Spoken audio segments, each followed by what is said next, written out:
Underwriting deals is such a major pain point for people. Most don't want to do it, and the people that are good at it are few and far between. That is why after 6 years of being in the industry and buying over 1,200 apartments, using my best-selling multifamily deal analyzer, I created Real Estate Lab, a full suite acquisition software for multifamily investors.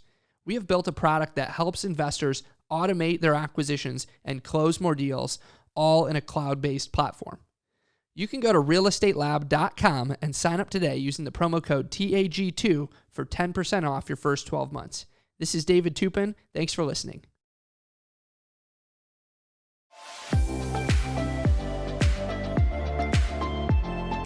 Welcome to The Apartment Gurus, where twice a week, host Tate Siemer brings you deep dive interviews with the wisest gurus in the apartment investing industry.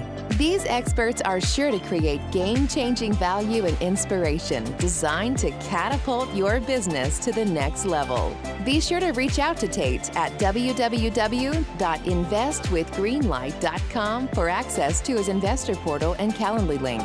And now, here is Tate Siemer and the Apartment Gurus. Welcome, everybody, back. Another episode of The Apartment Gurus.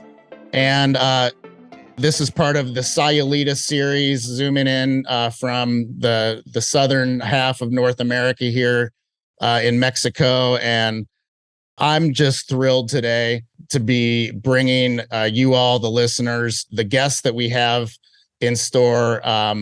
Jeremy Roll is, as so many of you know, is somebody that has had a tremendous amount of success and experience in this multifamily space. And it's, when you're talking about billion-dollar portfolios, which is what we have today on the show, obviously there's a lot of things that have been done right, that are being done right now.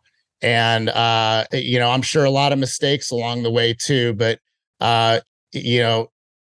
just thrilled to have Jeremy on the show. So in the way of a quick introduction, so many of you probably seen Jeremy speak or heard him on other podcasts, but Jeremy started investing in real estate and also other businesses in 2002.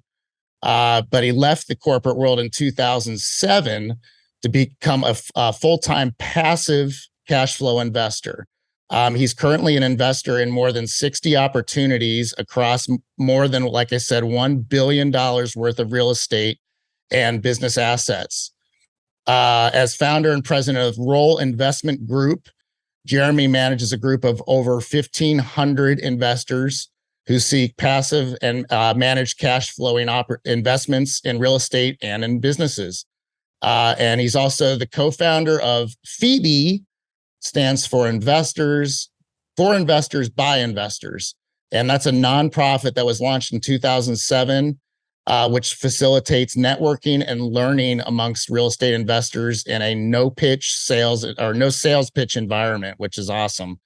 And it's the largest group of public real estate investor meetings in California, 30,000 members. So he's also an advisor. He has an MBA from Wharton and is an advisor for Realty Mogul, which so many of you probably know about. It's the largest real estate crowdfunding website in the U.S. And he's reachable. We'll hit on this again at the end of the episode, but you can reach him at jroll@rollinvestments.com, and that's just ROLL, just like it sounds. So Jeremy, once again, thank you so much for being on the show with us. Thrilled to have you. Yeah, absolutely. Thank you for having me here. I have to say that I'm jealous with where you are right now. And I just hope this episode's helpful for your listeners. Yeah, no, totally appreciate that. And yeah, I mean, I guess what so many of us are in this business for is a vision of freedom of lifestyle, freedom of location, time freedom, money freedom.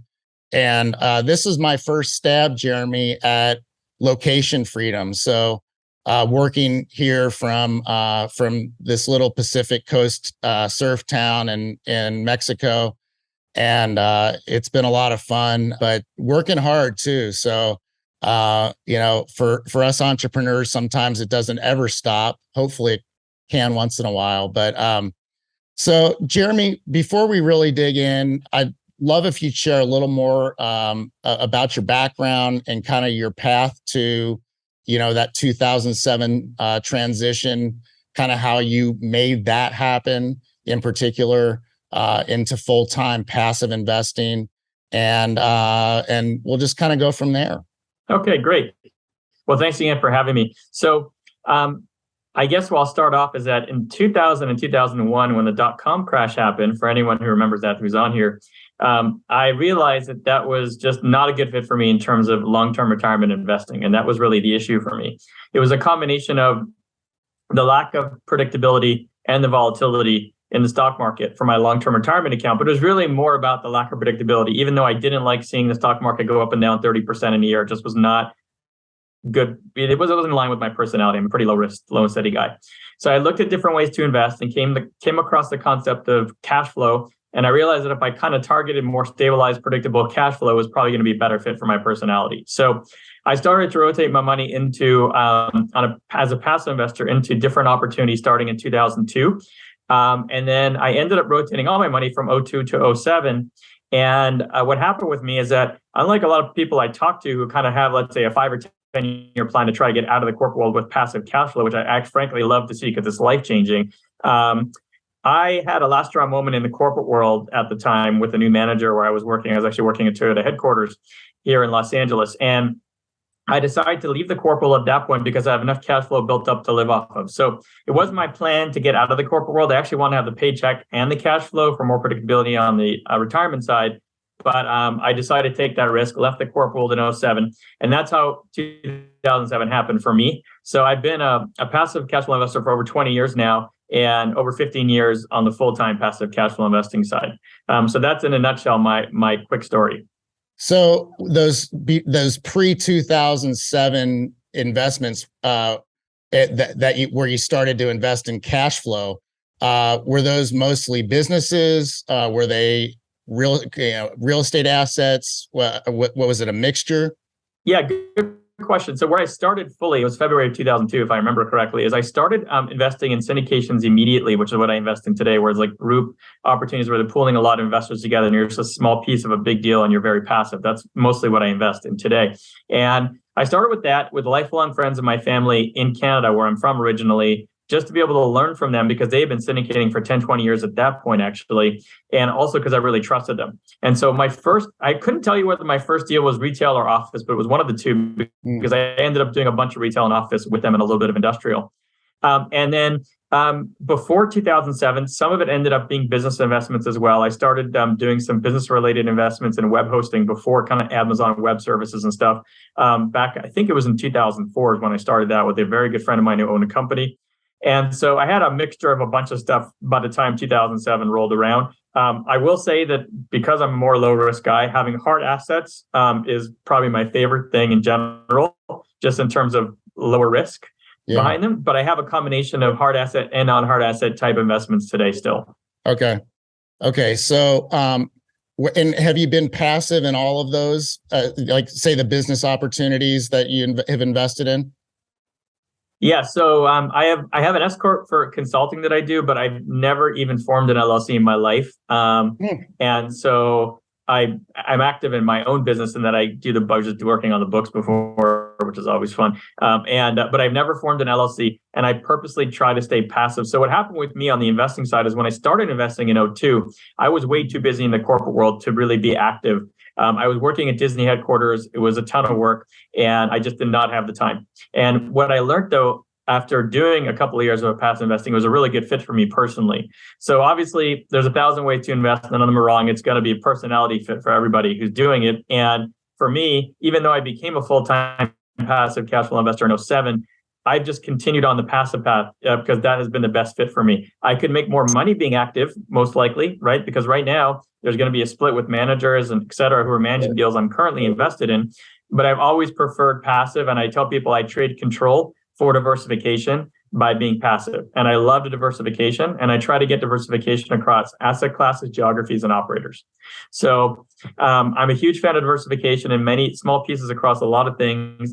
And that is much, much easier to do when you're passive than active. Yeah, for sure. I would think it kind of begs the question. The way that we set syndications up is when we have a partner that is either bringing his own or her own capital or assembling capital, over a certain threshold, they actually get some GP ownership of the deal.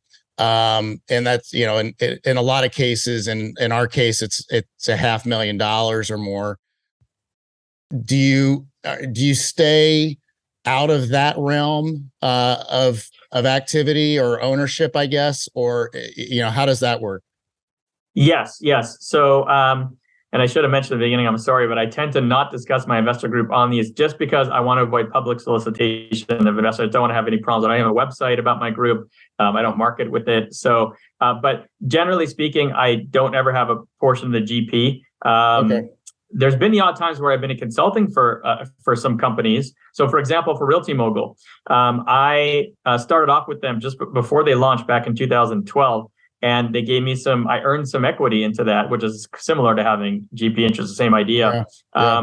And so I have small pieces of a whole bunch of stuff by doing actual consulting. But that's about as close as probably equivalent to what you're talking about. Yeah. Okay. Got it. Perfect. Awesome. So on the real estate side of things, and particularly I know that you're a fan of multifamily for so many reasons that we all are, cash flow, hard asset, risk mitigation, forced depreciation, tax advantages, et cetera, leverage. What does your path look like, in the multifamily space? How much of your portfolio, how much of your activity has been spent there? Sure. Yeah. So, it's really interesting because if I had to pick, let's say, my top 3 or 4 asset classes for the next 10 years, which is what I look for, is more predictable long-term cash flow to live off of, that's definitely one of the top. Apartments for sure, for many reasons. And yet, if you think about my path in the last cycle that we're just finishing here, so from 2009, let's say, till today. So back in 2009, what was happening is that a lot of single-family foreclosures, everybody knew it wasn't a secret, and people knew that people needed a place to live. So they're going to have to rent a house or they're going to have to rent an apartment. So investors really flocked to multifamily between 2009 and 2013. And it was the first asset classes, in my opinion, to really run up in this new cycle, because all the asset classes run up at their own pace for various reasons, right? And so I have been very cautious of multifamily since 2013, just based on the cap rate crunch that occurred between 2009 and 2013. Wow. So I've done, and really by the time 2016 rolled around, I was really, 2017, I was very cautious on all of the asset classes from a cycle timing perspective, not just multifamily. So since 2013, I've really only done what I would call unique multifamily opportunities. And to be clear, like I probably invested in, I don't know how many since then, call it 15 to 20. I don't know the exact number. Okay. But ballpark that. Okay. And so there have been many that I found over time, but I've been very cautious on the multifamily piece early in this cycle because it was the first one to really run up. And I that's how I track all the asset classes I invest in, because I invest across many. So, but what I cannot wait for now is, as we're recording this in November of 2022, we're watching the federal funds rate go up and up and up. Interest rates are going up and up and up. It's making it much more challenging to invest today and causing some challenges in general. But it's going to, I think, breed a lot of opportunity, say, into next year, the year after, and going forward. So, when you have the beginning of a cycle, everyone would agree theoretically that's probably one of the best times to invest, right? Yeah. Once the cycle is finished and things have bottomed out. And I really can't wait to get back into more volume of multifamily for myself. I do want to be clear, though, that I probably would tell you that in 2021, as an example, let's say in the last 12 months, just to keep it easy, I've probably invested in 7 or 8 multifamily deals. So it's not like I'm not doing any. Just that those have been really unique, either tax abatement or low-income housing tax credit deals. So that's where that unique portion has to be for me, for it to make sense for me right now. So anyway, long answer is that I'm very much looking forward to doing more multifamily once this whole reset occurs on the cycle. And I've been cautious for a long time. And I'll also tell you that I have not invested in one multifamily deal, say the start in 2017, when they started to do more of the bridge loan structures or the 5-year 3+1+1 structures. Those were not the right fit for me. They weren't fixed rate long-term loan for more predictability. A lot of people made a ton of money on them, just wasn't the right fit for me. And so I can't even speak to, I saw a lot of them, but I never invested in one of them, even because it was the wrong fit for me at the wrong time, basically. How long are you typically looking at as far as hold models, hold time on in your investments? Yeah, so I generally look for a 10-year fixed rate loan, longer term hold. Now, what I'll do is I am open to being in a 5-year fixed rate loan at the beginning of a cycle, but not at the end of a cycle. And so I've been staying away from that 5-year term for myself for a whole number of years now. And I may very well get back into that once the cycle resets, just because there'll be a lot of runway left. So I want to be as concerned with timing. But generally speaking, on average, I prefer a 10-year fixed rate loan because it just aligns with my own philosophy better, Right.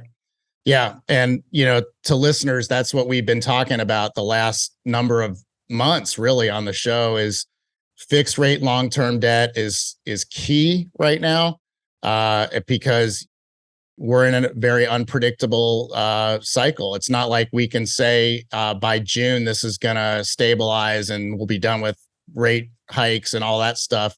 We just don't know. And we don't know the depth of the recession that, is likely to happen or happening already.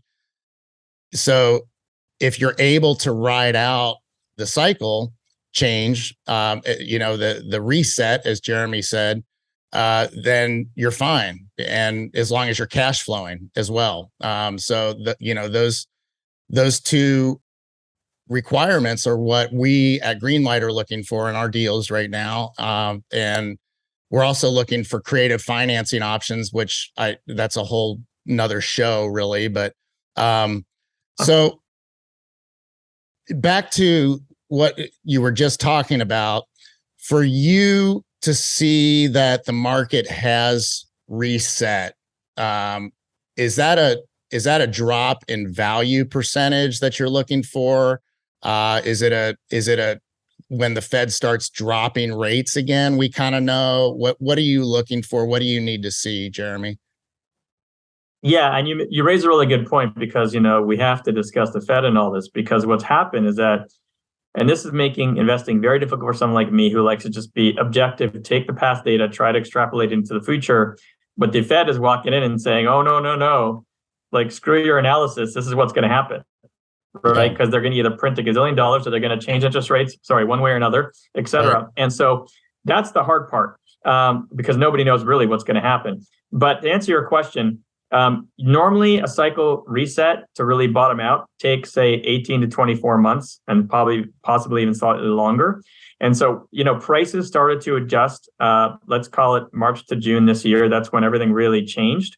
Yeah. So, you can argue that if you wait until 2 years from then, you're going to be in a more safe place. But I would argue that there's always going to be good opportunities out there in the meantime. So it's not like you want to hang up your hat and just go away for 2 years, because you may find unique opportunities in the meantime and they'll be worth it. Right. But I'm just generalizing. I also, there's one thing that I'm going to be watching particularly carefully on that I think that, I'm probably not the only person talking about it, but the only one I've heard talking about it, which is I think that as soon as 3 months ago, I would say to somebody, normally what happens if we have a recession is that you're going to have, increasing cap rates and you're going to have a decrease in rents. And that's a compounded effect, right? Because you're going to have NOI going down. In this particular situation, we have inflation going high. So expenses are going to continue to go up. And you have to at least anticipate rents going down. But the problem is that nobody can picture that because the rents are going up still very, very quickly. But I'm telling you, if you just look at objectively what happens in a recession, those are the dominoes that fall, and eventually you get to the domino of the rent falling.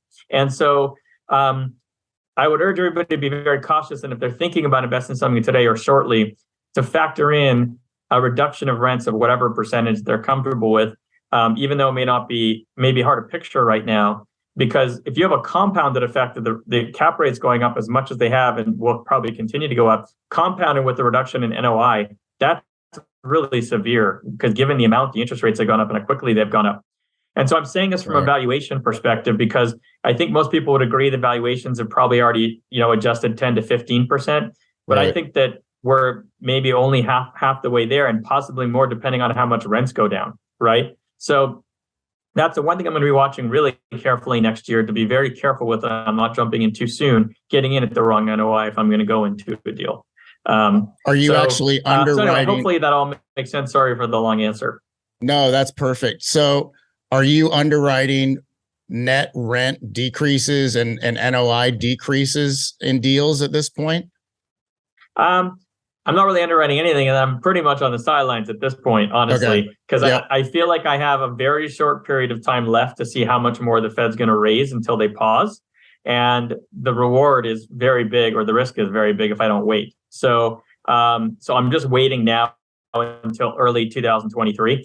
But if I had to underwrite something tomorrow, I would absolutely be underwriting a decrease in rents or NOI, and then an increase in cap rates potentially going forward. And I'm not saying you have to buy it at the perfect value at the bottom, like low. Nobody ever knows exactly when the low is.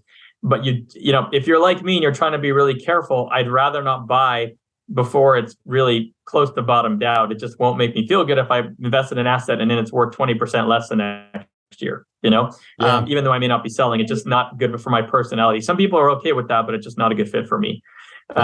So I'd be underwriting all that into it. Got it.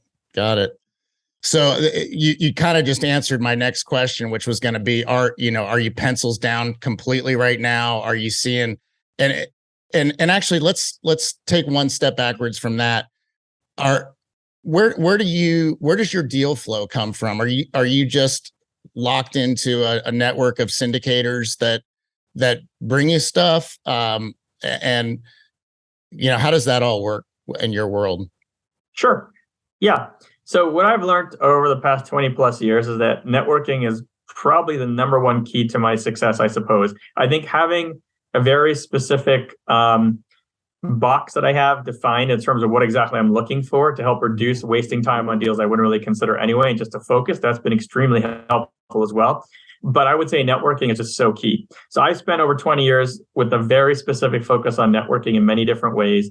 And now it's easier for me because there's a lot of deals that come to me based off of many investors I know, based off of many syndicators I know. And frankly, I still continue to do networking every day. I mean, it's so important. Yeah. So I could not stress networking more. And if you're listening to this and you don't have an interest in networking, there's other ways to invest passively. But if you're going to try and invest directly with the sponsors, then you've got to do a lot of networking. And actually, I would also say that the law changes with crowdfunding with certain structures like a 506C, which allows for accredited investors to be marketed to, that has made finding deals a little bit easier. But still, I'd say the majority of deals are not publicly marketed for many reasons. So you really have to go out there and find them. Mm-hmm. Right. Yeah, for sure. Yeah. So and do you want me to just address the other piece? Because I think it's important.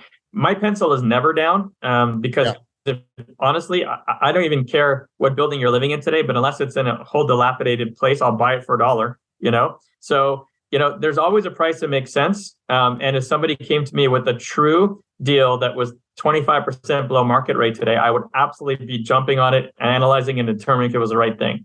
Mm-hmm. But it's going to take a lot at this point for me to really look at something. Yeah. Okay. How market specific do you get? I mean, the first place I went when you were talking about rents coming down is, do you feel like that's really going to happen in some of these markets that maybe haven't experienced the spike, like say a Phoenix or an Austin or something like that? I mean, those have to come down just because they went so high, it seems to me anyway. But say in a Columbus, Ohio, for instance, or a more of a income-based rent reflection. What do you see it across the board? Everything coming down? No, look, it's a really good point. And the point is that it's always local. Real estate's always local. And I 100% agree that markets that are more volatile are going to have a larger drop to go, just reverting to the mean, if you looked at it on a chart. And actually, it's really why I stay away. I tell people I stay away from volatile markets. So, for example, I've been living in LA over 20 years. I don't invest in LA. I don't hardly invest in California at all, period. And I haven't for a number of years now. So I don't, New York City, Miami, there's certain markets that are really volatile, right? Now, Phoenix or Arizona in general, some of those markets in Phoenix in particular have been very volatile across cycles. So that's not surprising. It went up a lot and it can come down a lot. Columbus is a good market. I actually have some investments in Columbus, and it's a great example of what I like to see, because I'm not looking for that run up in 2017, 18, 19, 20. Honestly, when I invest, I'm looking for that predictable cash flow. Yeah. So yeah, I frankly prefer the markets, but yes, even in those markets, theoretically, on average, the rents do come down. And I can go through the whole domino effect of why it happens, but it happens every recession for a specific, chain of events. Well, yeah. And unemployment's got to be one of the dominoes in front of rent decreases, I would think.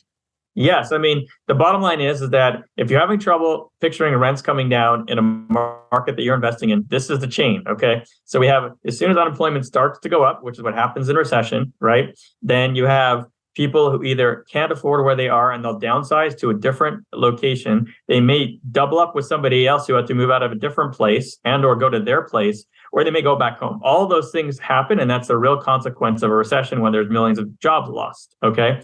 And so what ends up happening is that then in a given building or in an area, the vacancy rate starts to go up, and then there's either going to be concessions or there's going to be rents coming down, or both, because that, again, this is just a series of dominoes that happens as a result of a recession, right? Yeah. And that's how you end up with rents going down. And it happens, so to say, for example, that jobs won't be lost in market X, right, is probably unrealistic in a large national recession. So each market will be impacted differently, some more than others, but everyone's going to have the dominoes fall in their way. Okay. And how certain are you feeling about, I know you don't have a crystal ball, but how certain are you feeling about a large national recession at this point? Yeah. So I want to be clear. I'm not saying for sure there'll be a large national recession, but I think there will actually be a full national recession. Whether it'll be large or not is very difficult to know and predict. Yeah. And also, some of it may hinge on, the Fed coming in and doing artificial things to make it better or whatever, right? Because they've been doing so much of that now for a long time. Right. But I am personally, if I had to put a probability on recession in the next 18 months, say, I would give it 90 to 95%. I think I'd be as surprised as everybody else listening to this if we didn't have a recession or weren't already in one theoretically. So, and by the way, if you look at what's happened this year, the first 2 quarters, GDP was negative. So we could talk about, that's already the definition of a recession, traditional. Yeah. I think that they changed the definition for the midterm elections. But I don't even vote, so I'm not making a political statement. That's my own objective opinion, trying to understand as an investor what's going on.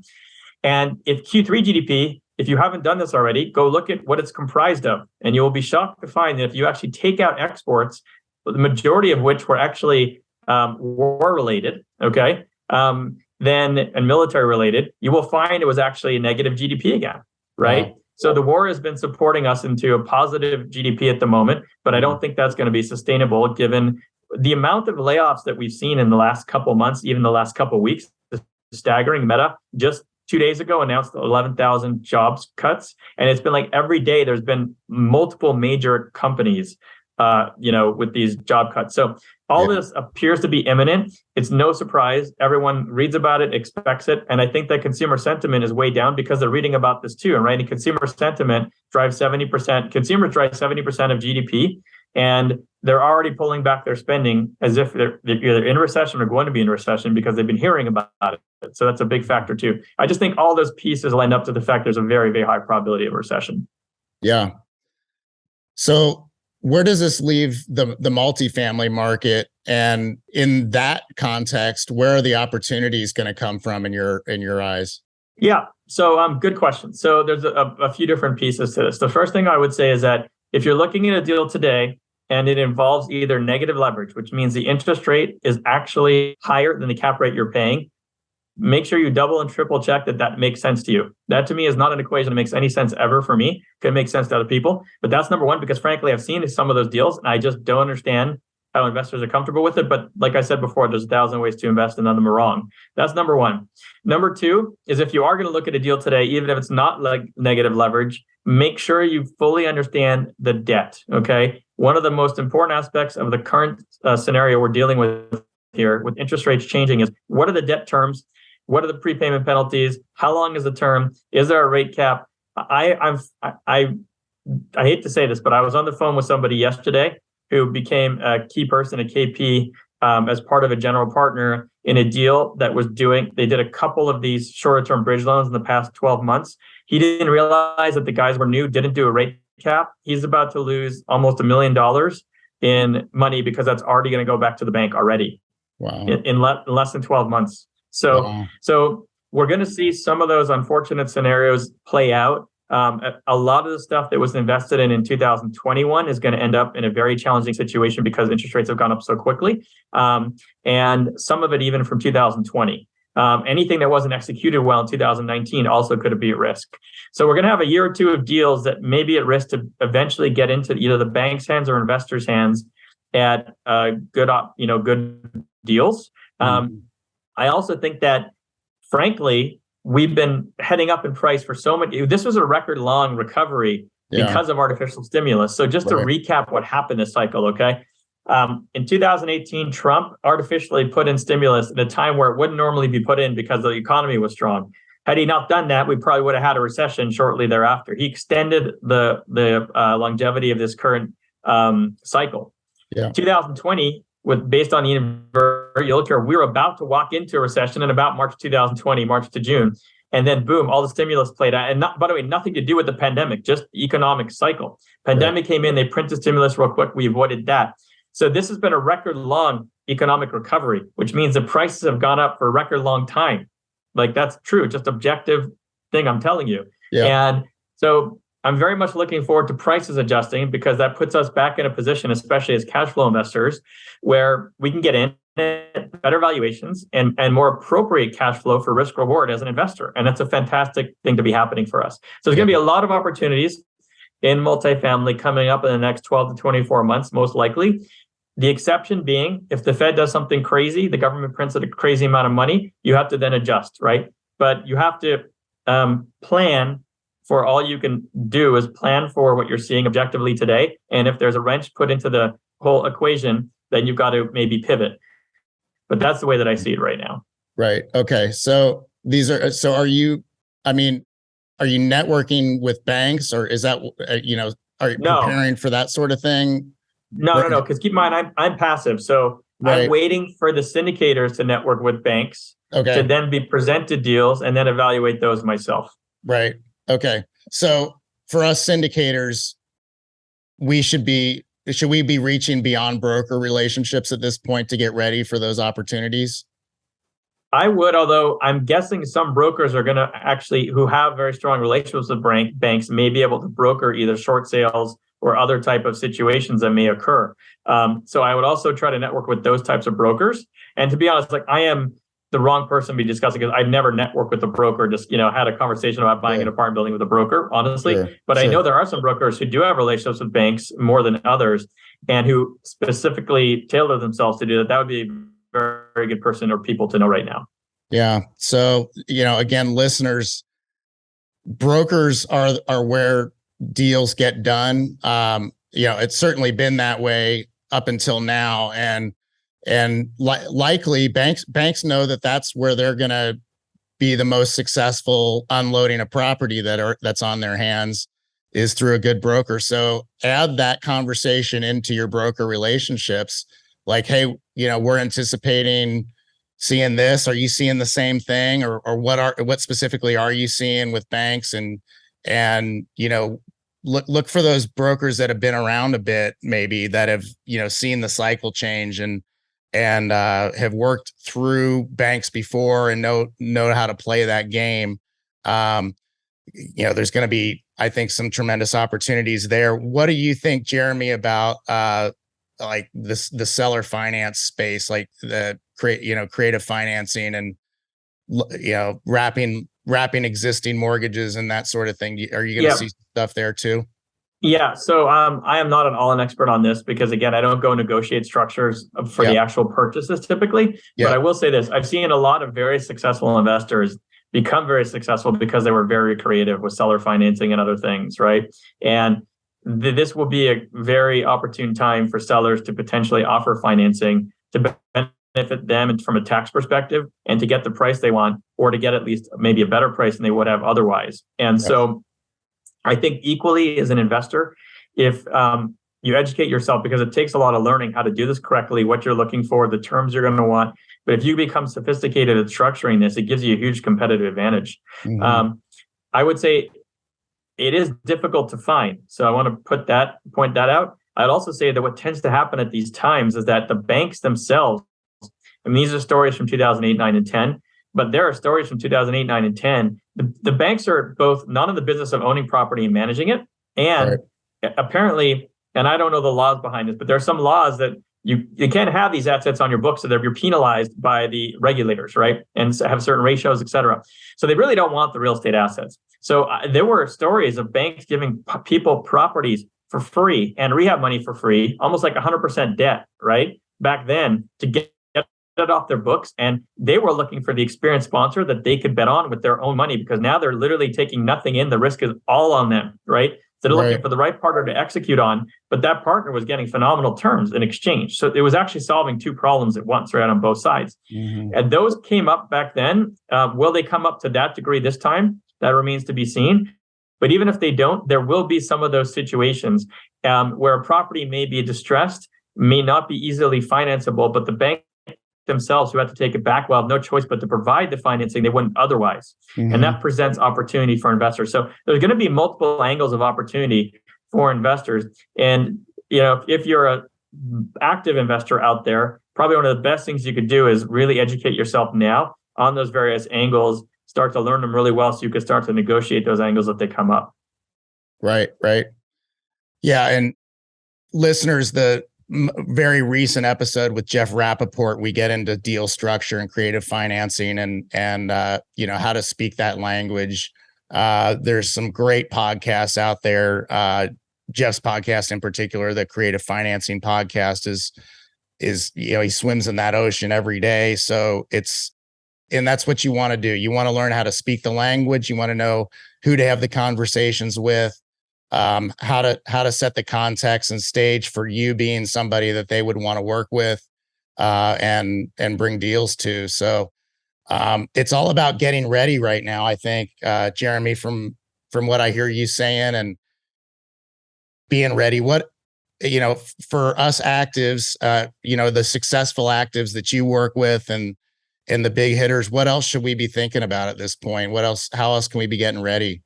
Yeah, well, first of all, patience, which I know is very difficult to do on the active side for many reasons, is going to pay off. That's number one. Number two is I would be very proactive, and what I mean by that is, again, I don't negotiate with brokers, but if I had to, and I'm thinking about it, and I'm certainly an amateur at this, the approaches I would take is I would say, look, I'm looking for particularly good deals, but I can perform. I've got a lot of years of experience. Here's my track record. I'm not going to bother you much. I don't want like tomorrow's deal. But I want to build a relationship with you so that in half a year or a year, when that comes up, I want to try to be at the top of your list for some type of bank, whatever it is. And so proactive meaning build that relationship now and not be reactive to try to find it after, because that will make a big difference, I would imagine. Because that's how networking works, right? So again, I'm the wrong person to be saying this, honestly, but I have to imagine taking a proactive approach to building those relationships now, even without the expectation of anything coming from it tomorrow, is going to really pay off down the line. On the equity side of things, it's really the same game, right? You're nurturing and building these long-term relationships, and not necessarily with opportunities in hand, but with the idea that these opportunities are going to be coming, and you want to be in a situation where you don't have a deal in hand and you haven't spoken to anybody in a long time about anything specific. You want to really be top of mind through all that. And what other advice would you have, Jeremy, coming from the other side of the equity piece? Sure. Yeah. So on the other side, so on the equity side, first of all, patience will also pay off. I know that could be very frustrating. I've discussed every day or week I speak to people about, what are you doing now? It's cash. I've got cash too. What are we supposed to do? Can't get the money working. There's inflation. It's eroding. All these things. But keep in mind that even though your value of your money is eroding, if you get a particularly good deal in a year or two, you could potentially more than make up for this time it was sitting, and maybe even sitting in treasuries making something, right? Just as an example. So patience will really pay off right now.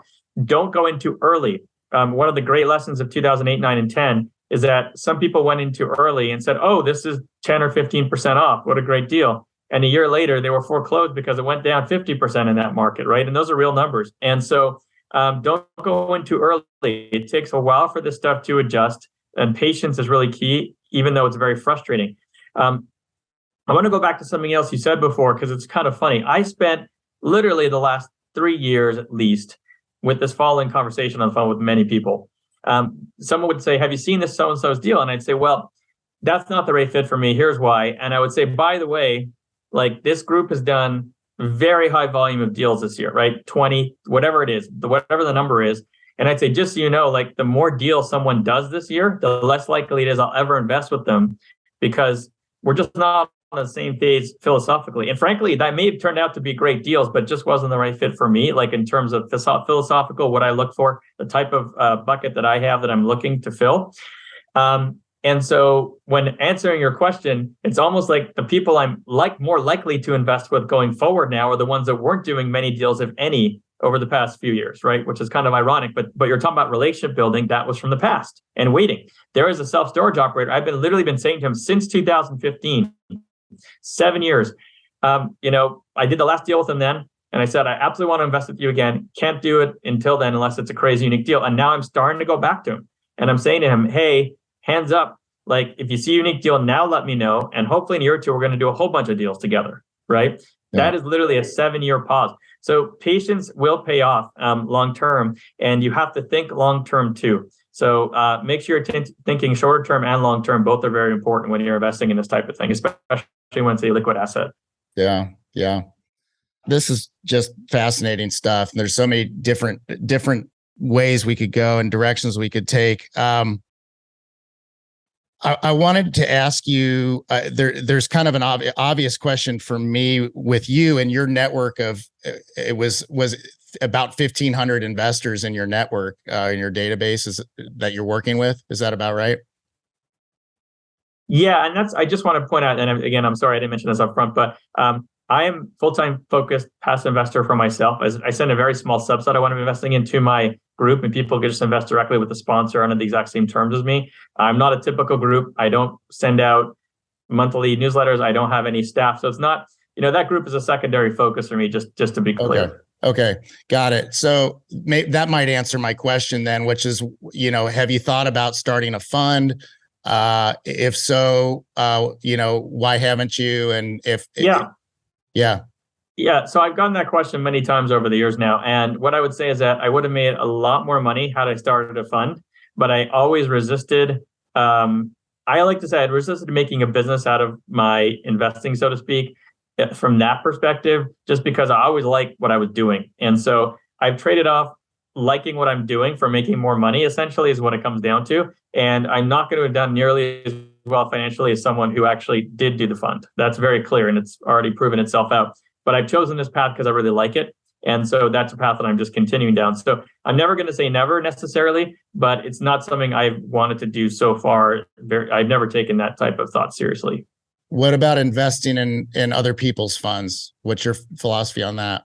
Yeah, look, I mean, as an investor, I prefer to be able to analyze a single opportunity versus a fund, but I've invested in many funds. And I want to point out to everybody, if you're a relatively new investor and you've seen a lot of funds in the last few years, what typically happens is that funds are easier for syndicators to run and raise money for, or at least run. And so it's just more efficient for them. So when it's easiest for syndicators to raise money is when you're going to have the most number of funds and the least number of individual deals to look at as an investor. The ball's in the syndicator's court as to how they manage that. There's just a lot of money out there.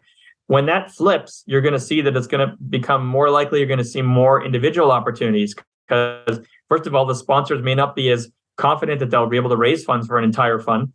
And they also know that on average, and I'm making a generalization, but on average, investors tend to prefer single asset versus a fund if they have a choice. Not everybody, but on average.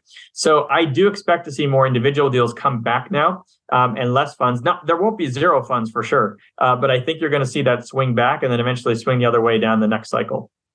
Okay, so looking at it from an operator's perspective, they're easier to run, easier to manage, and it makes doing business easier. But you see raising for funds becoming more difficult.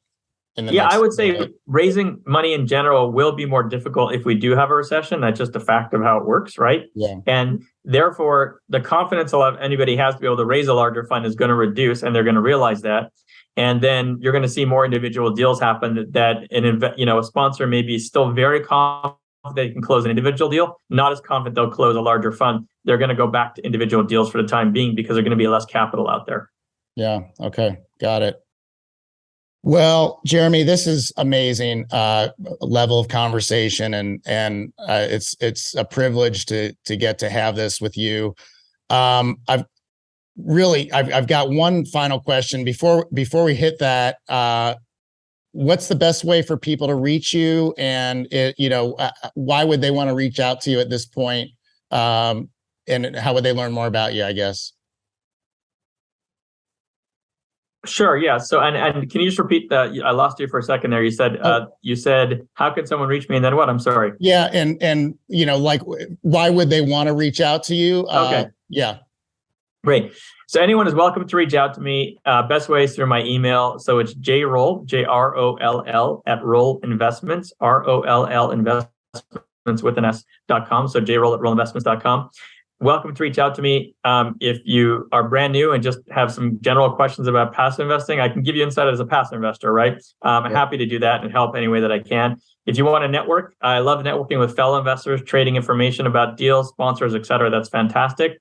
I tend to stay away from getting pitches from sponsors, theoretically. So, but if there's any way I can help you, I'm happy to help, whether it's networking, learning, whatever. So just don't hesitate to reach out.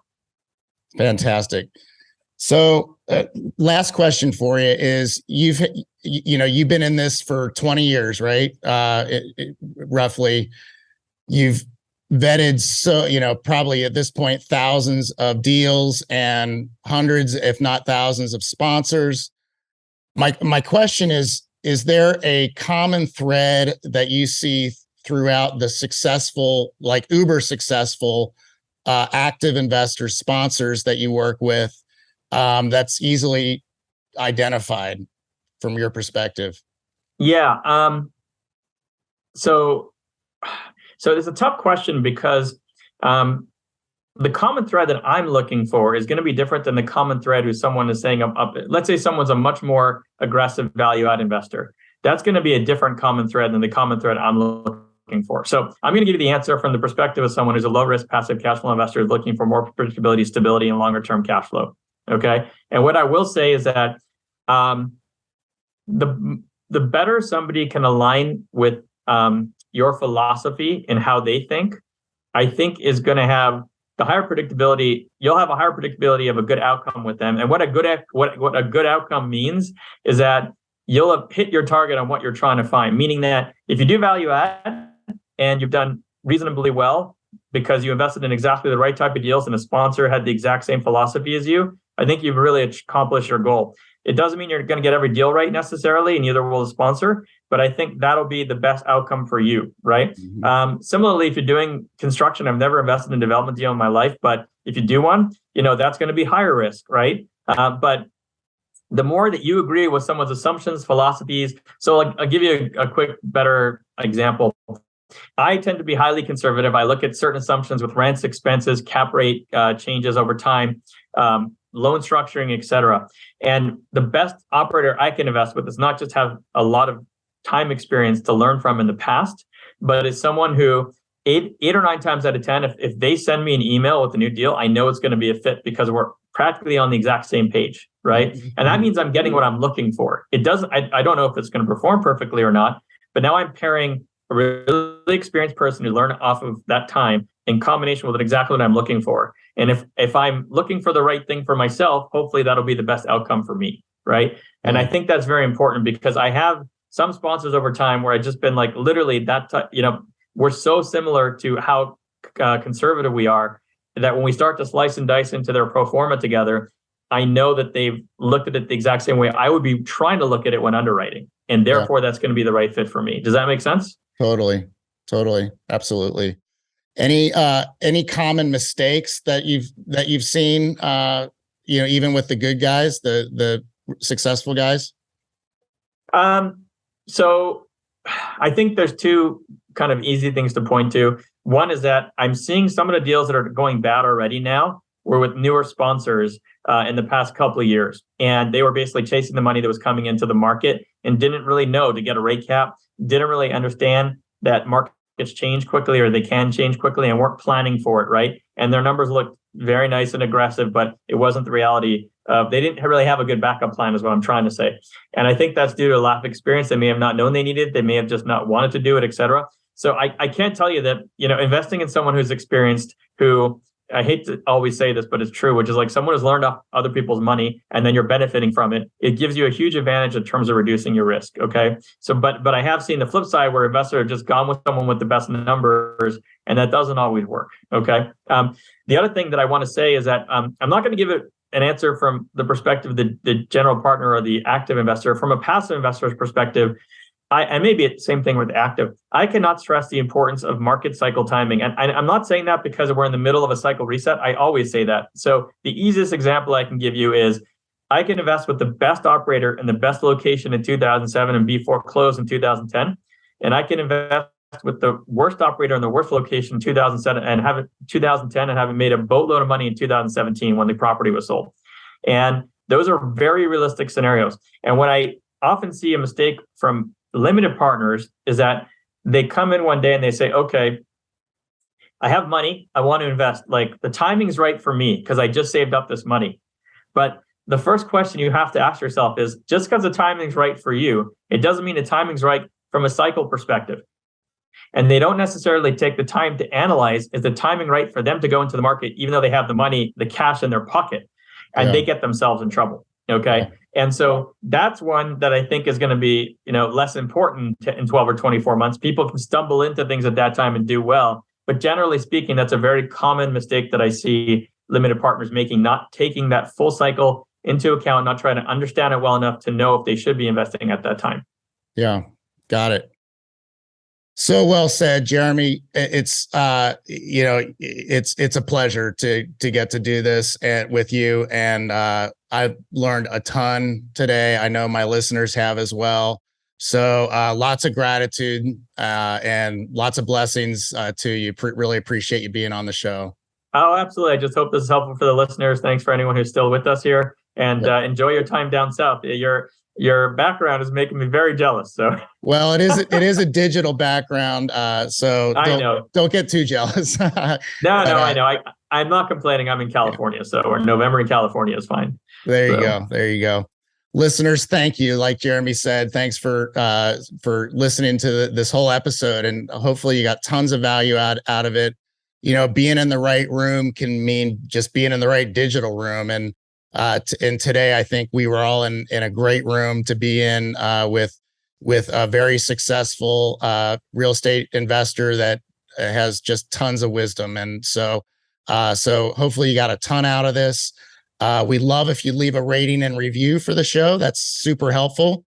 And apparently I'm losing my voice now, but I guess that's time to end the show, right? So with that, I will just wish you all the best of luck and wishes in your investing careers, and we'll see you in a couple days on the next episode of the Apartment Gurus. So take care, everybody.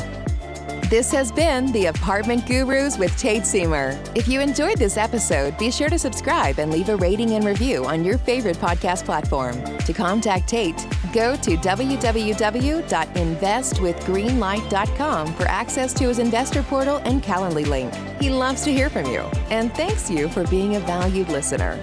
Just a reminder that you are the guru. See you on the next episode of the Apartment Gurus.